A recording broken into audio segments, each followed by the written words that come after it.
En aquesta peça esperem aprendre a treballar en grup i analitzar problemes actuals. Canviar la desigualtat. Espero millorar el funcionament del barri i treballar junt amb els meus companys.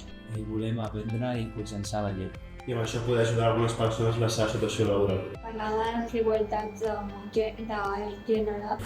Volem fer algun treball, algun event que pugui ajudar a la gent migrant a integrar-se i desenvolupar-se en la nostra societat. Té un gran recorregut durant aquests dies i és que la gent es mostra participativa ara. Esperem que la gent es conscienci del tema, ja que és un projecte important per nosaltres. Hem triat el tema, la problemàtica del medi ambient, perquè pensem que s'ha de tenir molta consciència intacta. És una problemàtica que actualment està molt present al nostre món i tothom hem de col·laborar per a solucionar-la i millorar-la. Nosaltres estem treballant ara a la immigració i hem escollit com a ODS el 10 perquè és el que pensem que més s'ajusta al que nosaltres volem fer. Hem pensat a fer com unes preguntes a gent immigrant que hi ha a aquesta escola per després fer com una presentació per la gent, una xerrada per les classes. Nosaltres hem escollit el tema de l'educació perquè creiem que és un problema que encara està molt present en la nostra societat d'avui en dia, perquè tot i que tothom té dret a una educació, pensem que hi ha molts alumnes que tenen diferents problemes, ja sigui de temps, que no tenen a casa o de falta de recursos econòmics. El nostre tema és que la desigualtat de gènere, ja que és un problema que hi ha molt al món i que no es fa gaire no es consciencia bé a la gent sobre aquest tema. Nosaltres estem pensant en fer una pàgina web per conscienciar la gent i a partir d'aquesta pàgina web fer cartells. Estem treballant la migració des del punt de vista del racisme que pot haver-hi.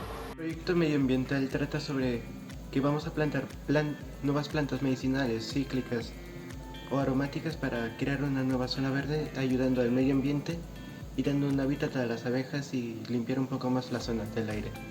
Hem pensat en fer una recollida de material escolar per així poder-ho donar a una campanya per joves del barri, per així poder donar una millor qualitat d'educació a les persones que no s'ho poden permetre a partir de donant material escolar.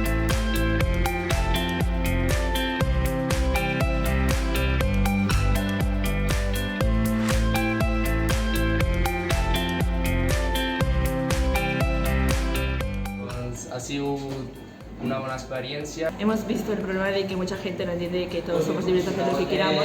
Nosaltres creiem que podem conscienciar tota la gent, ja sigui del col·le o fora de l'escola, que posi una miqueta de la seva labor.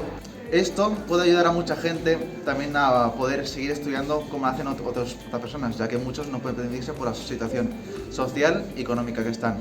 Que hi ha moltíssima gent que és així per l'educació de casa o del col·le i encara que li diguin o alguna cosa, ho segueixen fent perquè ells són així i Valen plantes a la gent a €1. Doncs la gent agafa la planta que vol i la pot decorar i ens dona €1 per nosaltres i a €15 els donem a la gent de fora.